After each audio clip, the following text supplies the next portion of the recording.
All right, 9/9/19 is the date, the Tamron Hall show, and she's here. Hey, How are you? I'm fantastic. I'm glad we could sit down and talk before things get super, super busy, right? I'll always make time for you. It's appreciated. Congratulations on young Moses. We were just talking about him. How's so everything awesome with Moses? He is so good. You know what? I tell people I waited so long, and it's just such a blessing that even on my bad days with him, when he is like, wham, wham, I said, he's like a cat. Just go ahead. I don't even mind it. Yeah. He's such a, I waited this long, so I won't complain. Yeah, it's a beautiful moment. I saw you on People's Magazine, and it was a beautiful moment and a great article just speaking to transition. And that's why I'm so glad I could sit down and talk to you, because you're my Working Woman Wednesday salute. Every Wednesday on the show, we do Working Woman Wednesday in the morning to salute our good women. thing I'm back working. I took a break for 2 years. I would have been, so for 2 years, I did not qualify to be your wife. That is, turn this mic off. No, so Working Woman Wednesday is about any woman who's on her grind. She's on her hustle to do, to make things happen. Because even when you weren't necessarily working in the sense of we didn't see you on TV, you were still working. I was grinding to come back. Yes, it's the celebration of the hustle for women, because we know a lot of times, and especially in our professions when it comes to broadcasting or anything, the grind is different. To be seen and to be respected and appreciated. So can we speak a little bit to just transition and growth? Because I read somewhere where you were saying, like, so I used to watch you all the time on the Today Show, right? So I loved, and I would text Alfreda's every time. I say, yo, Tamron's on the Today Show in the morning. And then I was reading that you said just walking away from that and getting out of that, sometimes you don't realize you're stepping into something even bigger and better. So can you speak to that? You don't know. I mean, that's why they call it a leap of faith. Otherwise, it's just a jump. You have to leap into these things.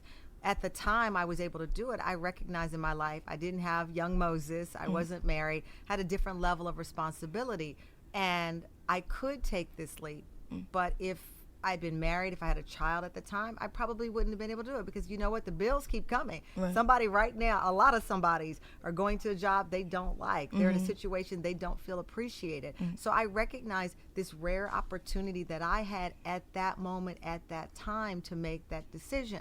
With that said, whatever is going on in someone's life right now, that doesn't mean you have to sit there in silence and take it. I work a lot with, survivors of domestic violence who feel like, how do I get out of this situation? How do I move to the next day? And you don't always have to stand still. I tell people there's one thing you need to stand still for, and that's the Lord. Everything else you can keep it moving. And for me, I felt like this was an opening that I had. I knew that there were young women of color, young women from other backgrounds who were watching what was happening to me, and they felt, if it can happen to Tamron Hall, then I don't stand a chance.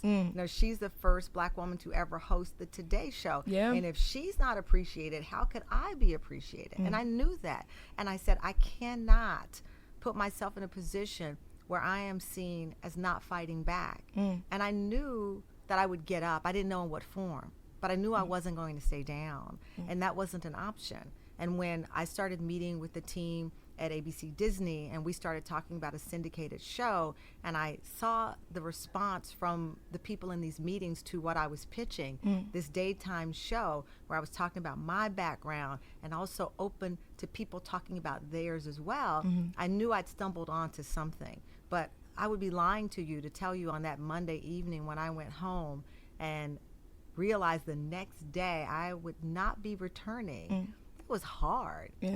But I was determined not to stay down. I tell people, once the word got out, and we talk about Alfreda's one of my best friends, there were types of people who would call, and there were people who called and they were just so somber. And I'd say, who died? Right. Nobody died. I'm going to get up. And then there were other people like Frida's who said, what's next? I know you got something next. Even though I didn't, I was like, yeah, you know me, girl, I got it. I'm like, I have nothing. But in my mind, I'm like, I'm going to fake it till I make it. And I believed, and I was so blessed to have people around me, viewers who'd never met me, people like you we never met who were rooting for me. Always. Plus my family. And then I was led with confidence, with the wind behind me, to go into these offices and pitch this show and then team up with a partner that said, okay, let's do it. There's an opening. There's a lane for you to return, and we're going to set you up for success. Yeah, I think a lot of people in these get fear sometimes paralyzes us. I was terrified. From, oh, okay. I was terrified. Listen, but you, what are you going to do? So I'm in my house. I've been working in television news for 25 years. Yeah. I'm sitting there. Was I going to go back home and live in my mom's house? That was an option. Was I going to get out of the business? That was an option. Was I going to try to figure out a new version of myself to return, something more authentic, something that that showed what I believe to be the value of daytime television and what we could contribute? So I had choices, but to just stand still, eventually the mortgage people were going to call. They were going to move my furniture out. Yes, that's true. People were going to come knocking at the door. Yeah. So I had to get up, and I had to say, this is my what's next. I'm a 48-year-old woman. You know, you generally don't start a new career at 48, no matter what you do. You know, they don't run out and say, okay, you're 48, let me just, the new fresh thing on the block. I was not going to suddenly start a music career, but I knew that there was some value in what I'd learned. You know, I've reported all of these years, I've covered all types of people, and I thought the knowledge that I've learned from quote unquote everyday people, you know, the messages and the young women who come up to me and tell, listen, I'm trying to get in the business, or this is what I can take all of that energy and bring it into a new form. And that's what I was provided with. I lucked into it. I tell people I'm not extraordinary, but I've had an extraordinary journey. Right. Did you have to reach out, and when you're pitching your show, is it something you sent pitches out to, or was it did it kind of come to you in that process of just taking time for yourself? Yes, I have a team, my agent, when we met, and they said, what do you want to do? And there were people who were calling. But again, you know, as a woman, as a black woman, when you look at the national landscape, whether it's radio or TV, there are not a lot of us. Yep. And so I knew that the perceived spots were limited. Some of the offers that were coming in, you know, I didn't feel matched. My 25 years of experience, they didn't match my value. And I wasn't angry about it. I just recognized that that's sometimes the reality. Sometimes you have to fight harder as a woman for your voice to be heard. And then sometimes you have to fight 10 times harder as a black woman for your voice to be heard. So I knew that there were these challenges, but I tell people all the time, if I'm looking at the roadblocks, I'm not looking at the road. And I needed to get my car and get on the road and go in the right direction. So, you know, we started talking to people, pitching the show, going into meetings. There were people who were pitching me on shows. And then I met with the team at ABC Disney Studio, and I said, this is the show that I believe we can bring to the TV. I said, you know, it's about community. It's about tearing off masks that we all put on and being real. You know, someone asked me recently about me talking about my faith so openly. I said, I talk about my faith not in an attempt to convert anybody. That's just a part of my journey. I talk about being a black woman, not to say that other women and the journey that they have is not difficult. I'm telling you my perspective, because sometimes people feel that if you talk about you are lessening them. No, the only way that we can have a conversation is, as they say, fair exchange, no robbery. Absolutely. You tell me about you, I'm going to tell you about me, and let's see what we can do. And that's the tone of our show. I want every day for people to watch us and say, you know what, I didn't even know I'd be interested in that. I want people to know that their voice is heard. You know, I'm from the South. When I first got into the national newscape, most of the people were from New York. And so they would talk about the South like we all had like one tooth and they had never gone to school. And I'm like, this is wrong. Me too. But that's how, when I would go in the newsroom, they were like, you're from Texas. Like my dad was like Boss Hogg from the Dukes of Hazzard. I'm like, no. And so for me, I'm like, it's 2018 and y'all still playing stereotypes of people from the South.